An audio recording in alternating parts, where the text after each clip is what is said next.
Will be 1 Peter chapter 1, verses 1 through 9. I'll read that for you here this morning. From Peter, an apostle of Jesus Christ, to those temporarily residing abroad in Pontus, Galatia, Cappadocia, the province of Asia and Bithynia, who are chosen according to the foreknowledge of God the Father, by being set apart by the Spirit for obedience and for sprinkling with Jesus Christ's blood. May grace and peace be yours in full measure. Blessed be the God and Father of our Lord Jesus Christ. By his great mercy, he gave us new birth into a living hope through the resurrection of Jesus Christ from the dead. That is, into an inheritance, imperishable, undefiled, and unfading. It is reserved in heaven for you, who by God's power are protected through faith for salvation ready to be revealed in the last time. And this brings you great joy, although you may have to suffer for a short time in various trials. Such trials show the proven character of your faith, which is much more valuable than gold, the gold that is tested by fire, even though it is passing away, and will bring praise and glory and honor when Jesus Christ is revealed. You've not seen him, but you love him.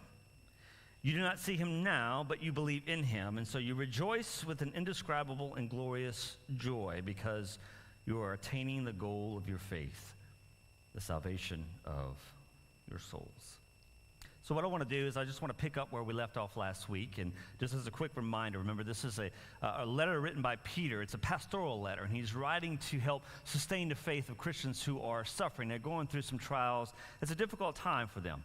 And in order to help sustain their faith, he's going to go back to a moment in time that was extremely pivotal for him, and that is through the resurrection of Jesus. In other words, that moment that when Peter is standing before Jesus, right, where you have the empty tomb and then you have the risen Jesus, that moment, it was like it changed everything. It was earth-shattering. It was like a door open to possibilities, like there's more going on here. That did something to Peter. It was intrinsic to Peter's faith, especially when you read his letters and how it formed and shaped and caused him to rethink about the world and rethink about what was going on.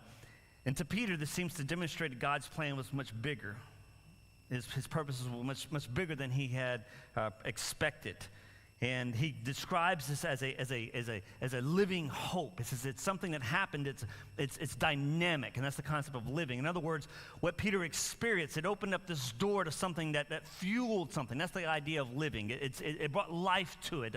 The idea of it being energetic. It has energy. It causes progress, and can obviously bring about change. But it's something that fuels transformation. That's the idea of living here. And so this moment was so pivotal to him that it caused change and transformation, which is why he uses the word born again or born anew. So this hope has such a power, he says, that it changes one's perspective, which when you see things differently, you end up acting differently. That's why he calls this a living hope, born again to a living hope by the resurrection of Jesus Christ from the dead. And so he points back to this particular moment that stimulated not just thought, but perception and action, which is what you see as he writes these letters, something that has the capacity to change and transform one's outlook on life. And when that happens, right, it changes, transforms you into a new kind of person. See the world in a different way, act in a different way. It's the idea of transformation. So Peter turns to the idea of hope. And so he seems to have his finger on this, which is true. Psychologists tell us this. We know this to be the case, although I don't think we need psychologists to tell us it's the case. He has his finger on this deep-seated need we have for hope. Okay, hope. And hope, remember, is not a wish. And that's not typically how we use the word. Today, we say hope. I hope our car starts is the one that I use because that's the wish that I have most often, okay? That my vehicle starts. It's not like that. Hope here is used in a sense of expectation, anticipation. And when it doesn't happen, there's a problem. Like you're concerned now because it didn't meet your expectations, okay? That's the concept of hope as it is used in the Bible. And we know that hope is a vital component of a healthy human existence. And Peter seems to have his finger on this very thing, knowing that we are able to endure way more, go through way more, overcome way more than we think That's when we actually have what Peter refers to here as hope. It's living, it's a fuel, as it were. And so that was last week. Today I want to introduce you to a man by the name of Viktor Frankl. It should be a picture up here. He wrote this book called Man's Search for Meaning. Anybody read this book before? Any readers in here? I think there's some audio, maybe. Okay, you can count listening to the book as reading it too. It's okay. It's okay. All right. Viktor Frankl. Let me tell you about Viktor Frankl. He lived in a small town of Austria. In his early 20s, he and his wife and his whole family, in fact, were arrested or taken in by the Nazis and put through concentration camps. In fact, he and, I believe his wife was pregnant. They were in their early 20s. He and his sister were the only ones who made it out alive, that is, of his family. In fact, what's fascinating is that this guy, I really love this dude. I don't know him. He passed away in, I think, 96, maybe, I don't know, a decade or so ago. I want a T-shirt that says Viktor Frankl's my homeboy. And this is why. This guy, I'm going to make it too. It's going to happen. This is why. This guy, he was a psychologist, psychiatrist, and he had the opportunity to leave Austria. In fact, the United States was giving him a clear way to come over. And his parents were urging him to go. But when he thought about it, he ultimately decided that he couldn't leave. He couldn't leave, and it's a fascinating story behind that. He couldn't leave. He wanted to be there for his parents, knowing the inevitable outcome. So he stayed behind, pretty much knowing or seeing what possibly was going to happen. What's fascinating about that, though, is that he was actually able to care for and be there by his father's side in the concentration camp as he was dying. This guy had grit, okay? That's why Viktor Frankl is my homeboy. So he had the opportunity to leave, but he decided to stay behind. He and one of his sisters only wanted to survive. And this book right here is a book he wrote that basically tells you his story, some of his own experiences, but then also some of the things that he learned, and they're kind of interwoven in between the two. And it's really, at the end of the day, it comes out to a story about survival, but it's so much more than that. And essentially, what you learn about this man, not just from this book, from other things as well, is that he survived. He was in 4 different concentration camps, and he survived by essentially being a psychiatrist. Yeah. By thinking like a psychiatrist, he literally at night in the tents, he would have conversations with people, sessions, and he would write notes, and he would hide them in his mattress. Doing that during this time became his way of finding some kind of meaning for what he was experiencing. It gave him a purpose, right, to his presence there. And he would take all these observations, right, and he kept hold to them. It's fascinating. It's really, really fascinating. Not to make this too long here, but he ultimately said what life in a concentration camp was like. It basically condensed down a series of events that typically happen to every single person over a very long period of time, and it condensed it down to a very, very small time frame, which is fascinating. So think about it. He talks about, you lose your home, taken uprooted from your roots. You lose loved ones, family members, and friends. You lose the status you once had that came along with your career or accomplishments. You lose the freedom of movement, lose your health, so forth and so on. And these are basically basic things that, most people at some point in their life will lose. Now, oftentimes it's just natural, right? Because you get older and the things that take place as we age. But all those things he witnessed happen to you in a very short period of time. And so it condensed it down, right? And all these things that are going to happen, they just happen to people very quickly, right, in these concentration camps. And so he became fascinated with the effect that this had on people and how they were handling the stress, the suffering that they were going through inside of these camps, how people dealt with it. He was fascinated by that. That's why I'm saying he's my homeboy. So here's some of the observations that he made, and I'll just read these out to you. He did conclude that the common denominator of how people survived, either for a short period of time or made it through, was hope. The way that people made it out of these things in some kind of healthy way was the idea of hope. But it wasn't just any hope. It was a hope that transcended circumstances. It was a hope that the circumstances could not touch. It couldn't take it away. right? And it caused them, well, in some way, shape, or form, and it's very mystical in nature, in my opinion, but it allowed them to endure in some healthy way, right? Hope was the ability to find a way that this series of events that they had gone through in their life, like fit into some story and had a greater purpose, a greater plan for them. And then he said it was very clear, for instance, when people would lose hope altogether. When people lost hope altogether, there was like two ends of the spectrum. Some of them would just immediately become like animals. And far worse, maybe at times, equal to or far worse than their own captives. People became like animals, treated each other very violent and bitter and angry, creatures of instinct is what they came down to. With the only goal while they were awake was to be alive, to remain alive. And whatever it is that they had to do, it was all about survival, okay? He said others just became indifferent, apathetic. They just gave up. Just became numb, and they blocked everything out until their body gives out. He talked about one person who thought it was certain that the war was going to end. I think it was a matter of like 6 months. And he was certain that the war was going to end on this particular day. And it came and went. And we're talking, guys, within a matter of hours. This guy, when it came, he realized that, because that was his hope. When he realized that that wasn't going to happen, he lost all hope. His body came down with a fever, he got sick, and he died within a day. Very brutal. He talks about some people who survived through fantasy. That is, they were thinking about how their loved ones they would be home. That one day that they would leave this concentration camp and they would go back home and they would expect to knock on the door and their loved ones would be the ones who would answer the door, regardless if they were in concentration camp themselves.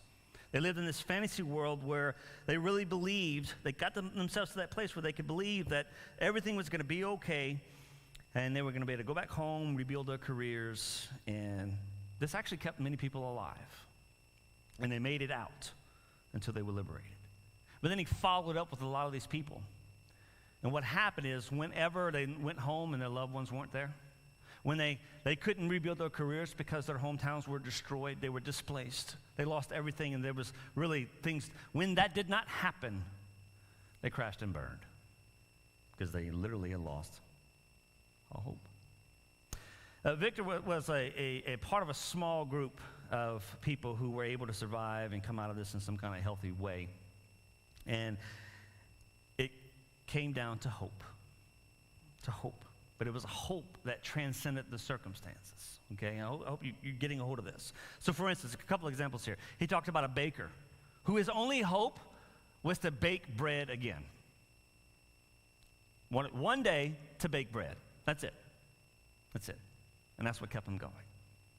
One man, his hope was just one day to pick up another instrument and play it, just for the sheer joy of playing it. That was his hope.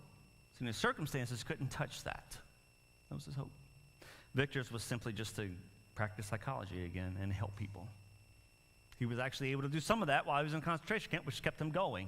He had a meaning, he had a purpose, and his hope was to be able to get back out and do that once again. But again, there was something about this hope. It was real to them. It wasn't a wish, it was real, and it couldn't be taken away.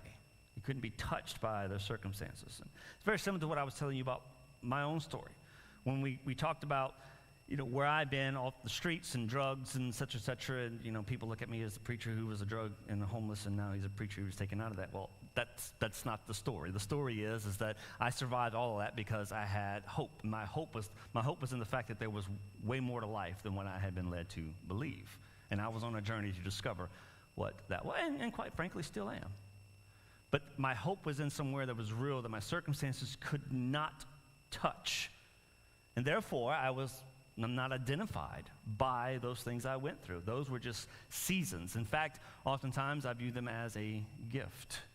They were opportunities to learn and to grow. And as you'll see in this text, certain things were stripped from me that did not need to be there. But it comes down to a hope that transcends circumstances, okay? So the question is, how do we tap into that kind of hope? How do we? And by the way, if you haven't read that book, it can be life-changing. It's a quick read. Okay, I say that, and I'm like, some people read really slow. It could be a quick read for people who like to read, okay? Seriously, it's like you could pick it up within 2 hours and be done with it. It's really good, really fascinating. I encourage you to read that. It can be life-changing. But so how do we tap into that kind of hope, though? Because that's really where Peter has his finger on this idea. There's a reason why he goes back to hope, okay? Like he had an experience. He had a circumstance where things happened that he was not expecting to happen. And when that happened, it opened a door to something that was living, something that began to fuel and thrive him and push him and drive him to seeing the possibilities were much bigger than he had ever thought. And this is what he's writing. This is what he's reminding. Like he wants to share that. He wants them to see this, that their circumstances not only, they don't define them, but there's something that is there, something real that they have, that if they just hold on to it, it has the power to help them see things differently. They see their circumstances differently, to see purpose and plans within all the things that they go through. And so he wants them to see that. Like, so the question is, how do you tap into that kind of hope? Would you describe your experience of following Jesus as a living hope and a new humanity? Would you describe your experience like that? Who talks like this? Would you use these words? Seriously, in any way, shape, or form, metaphorically, however, would you describe your experience as a disciple of Jesus as something that has brought you living hope and a new humanity? Is this the way you would describe yourself this morning when you woke up? Is this how you would describe yourself when you hear the news of what's happening in our world? Is this how you see things? So how do we tap into this? Well, let me give you a couple of things here. Number one, the first thing you do is don't deny the suffering. Don't deny the suffering. Don't act like it doesn't exist. Don't deny the suffering and the tragedy of our lives. Don't run from it, but embrace it. Let it engulf you. James 1 talks about count it all joy when you fall into various trials. The word there is it engulfs you. And the point that he's making is the very same point that Paul's making, but Paul uses a few more metaphors here. James goes on to say, why? Let it go with it. Don't fight against it. Don't run from it, because there's something to be gained. There's something to be gained by going through it.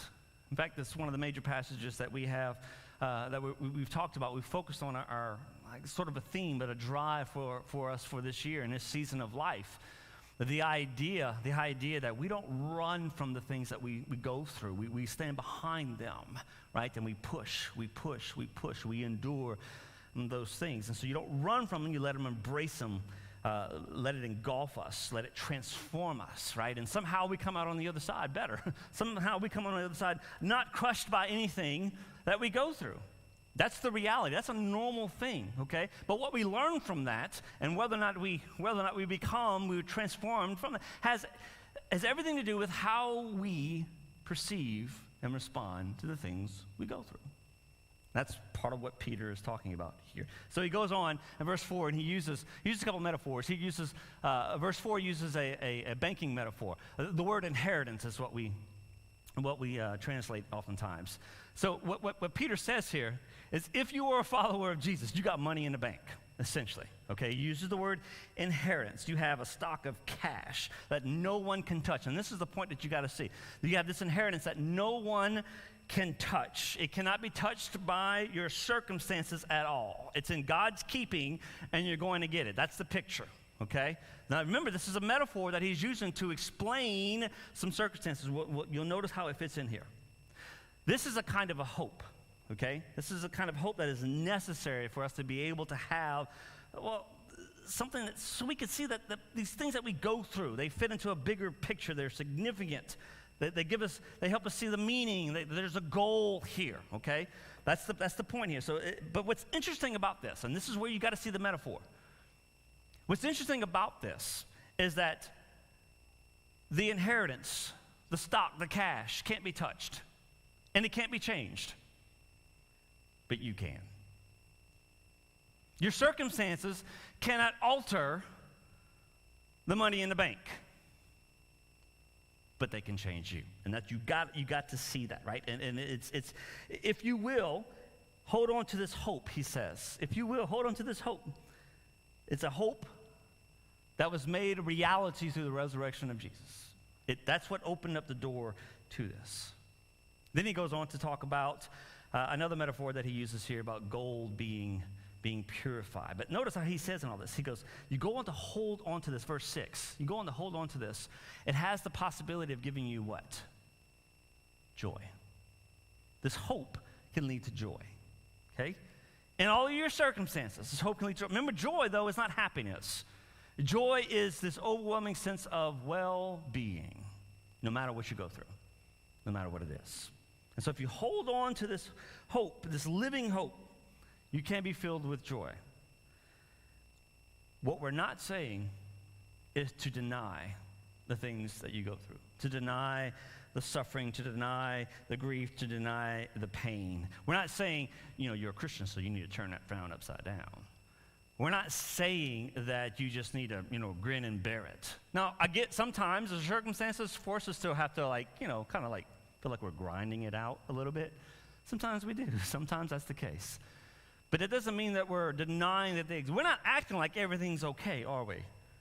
Like, the world doesn't need people who are in denial. It definitely doesn't need disciples of Jesus who are in denial of the reality of things as they happen. That's not the picture here. That's not what he's telling us to do. Because this isn't even how Jesus addressed it, is he? Is this how Jesus dealt with the pain and the agony and suffering? No. In the garden, what's the picture? Sweating like blood. In fact, there's a condition of the body where you could literally sweat like blood because you're under so much stress. It's pretty fascinating. Think about the things that he was going through. He knew, okay? He knew he was going to be brutally executed. His friends were going to turn their backs on him. He knew this. How do you think you would have handled that? Oh, it's going to be okay. He didn't even handle it that way. But did you notice what happened in the garden? We don't have a whole lot of details, but something happened. There was a switch that went off. Something changed, okay? Something changed. And I would say that what changed him, think about it. For a good duration of time, he's sitting there and he is freaking out. And then all of a sudden, and I wouldn't say it's all of a sudden, but the way you read the text, it seems like all of a sudden, things are good. You're like, let's go. The hour has come. See, there's a transformation that took place. What happened between this moment and this moment? Yeah, trial, suffering. He was praying. He was on his knees. He's sweating it out, man. He's freaking out. There's no question about it. But then something happens. And I would suggest that he chooses hope. Knowing that even in this moment, that he and the Father and what they were doing together to help deal with the human condition, right, was something that far transcended his circumstances, the suffering and the things that he was feeling. On that very night, what was happening? That they were partners together, doing something so huge and so big, right? So he ends up placing his trust and his hope in that, which is what ultimately leads him to saying what? Not my will, but yours. So there's the picture. And Peter is talking. Now, you got to get this. In this text, Peter is talking about a deep choice that we make. But because we make this choice, we choose hope, we choose joy, right? The event that's happening doesn't define us. It's not something that will keep us from being able to move forward and become what we're intended to be. It's not something that locks us down. So Peter's talking about a choice that we make. Because I trust in this event. And specifically, he uses the resurrection of Jesus. Because he trusts in that event. That's what he's pointing people to. Because he trusts in that event. It unlocks something that's living. Something that's real and that drives you. You have hope. And it can't be taken from us. No matter what. No matter what. That's the picture here.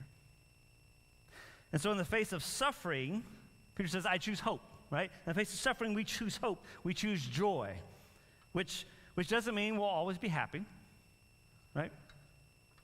But it does mean that we choose to believe that the things that we go through, they don't have the last word. And that kind of hope changes a person. And so Peter in verse 7 he uses, this is the second metaphor, gold. Gold that is being refined. Now remember, in the context, we're actually talking about what a person goes through when they're suffering. And it's a specific perspective that one can have as a result of the hope, the living hope that transcends those circumstances. And so, when gold is refined, what's happening? It's fire. It's intense heat. But what's happening is that it's being melted down, and it actually looks like you're destroying it, right? It looks, now get the metaphor, what we go through when we're suffering, it looks like it's being destroyed. But what's actually happening here? What's happening is that all the impurities are being taken out, being pulled out to where it is being melted down to its basic elements, and all the other stuff is removed. Do you get the metaphor? You see it? You see it? Yes? No? Do you see it? It looks like it's being destroyed, but what comes out on the other side of it? Something that is so precious and valuable. Why? I don't know. Somebody decided gold looks pretty, and so it's valuable now. But it's an amazing picture, okay, of what we go through, what happens to us as we go through the things that we go through, or at least what can happen. And that's the metaphor that he chooses to use here, right? It's the melting down process is what's making it possible to remove the things that don't need to be there. So how does that fit in the bigger picture now? So the resurrection of Jesus, remember that's what Peter points to, makes it possible to have a living hope that is so transformative. Why? How do we tap into it? Because it invites us to see this process we go through, the trials, the suffering, the hardships, life. It invites us to see this as a gift. Sometimes unwelcomed, sometimes unwanted, but it also allows us to see it as a gift that transforms us into a new and a different kind of human being, a different kind of person. It's not about denial. Jesus, think about it, was fully aware, but he engaged and he embraced it. And when he did, it did something to him, didn't it? It did something to him, and it does something to us. Because that hope transcends our circumstances and allows us to see the opportunities we have to learn and grow and be transformed. It helps us to embrace the loss and the suffering, not in a sadistic way. That's a whole, you got issues. That's a whole other story. But it allows us to see the things we lose maybe more as gifts that we had just for a season. Maybe the things that we go through as just simply opportunities to make us better, to make us stronger. And then we can receive things like that. Count it all joy when you fall into various trials. Who has this overwhelming sense of well-being when bad things happen? Hope allows us to open our hands and receive those things as gifts. Seeing how. I don't know how. I don't necessarily know the particulars of what's going to happen and what I'm going to look like when I come out on the other end of this. But I know one thing. I will come out on the other end of this. And when I do, I will not be who I am now. So you receive that as a gift, no matter what it is, right? So, I know it's a strange thing, but the resurrection, it tells us lots of things. And one of the things it tells us is that there is someone so committed to us, whose love and commitment to us transcends the grave, transcends the suffering, and allows us to hold with an open hand, right, the gift of life. And whatever it brings, has the possibility of giving you a new perspective, right? Allows us to see things differently. And when you see things differently, what happens? When you actually see things differently, what happens? You end up responding differently. Granted, sometimes the suffering we go through, it's unwelcomed. I don't know if any suffering is welcomed, obviously. Unless you're a mother and you love being pregnant and you love having kids, you're willing to endure the suffering of childbirth. You're willing to endure the suffering of childbirth, right? But most cases, yeah, nobody is like, yeah, bring it on. Come on, right? No, most people, yeah. But here's the thing. Sometimes the things we go through are actually stripping us of things that don't need to be there. Maybe of things in which we have put our trust. Maybe they're declaring to us where our real hope lies, which is nothing more than a wish because it fails us. Sometimes the things we go through, right, that we depend on for meaning and purpose, yeah, those things are being stripped from us. See, I think that's what 2020 did for a lot of people, or at least had the potential to do for a lot of people. I know it's a strange teaching tool, but it can help us see that there's more to life, that there's more to what's going on than we currently see. And that's what Peter is pointing to. That literally is what Peter's pointing to. And he's not the only one. Paul did the same thing. Romans 12:12 is a verse that I mentioned earlier. Rejoice in hope. Endure in suffering. Persist in prayer. And in doing so, we can come out on the other end different, better, transformed because of it. So I want to leave you with this thought. I have to ask you, so what is your hope? Like, that's hope. That is the basic concept of hope. Real hope is powerful. It's energetic. It drives you. But I think oftentimes we give up. We change out real hope for nothing more than a wish. And those wishes are constantly failing us. That's why we feel like we have no hope. So my question is, what is your hope? Has it come from Jesus? Would you describe your hope as a living hope that allows you to see things you go through as a gift? A gift that can transform you. Do you have that hope? If you don't, do you want it? Let's have a conversation. Father, we're grateful. Thank you for the breath of life we enjoy, for this moment that we can consider what our hope is, where it lies.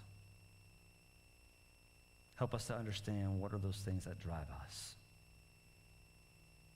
What are those things that allow us? What is the lens through which we are seeing this world?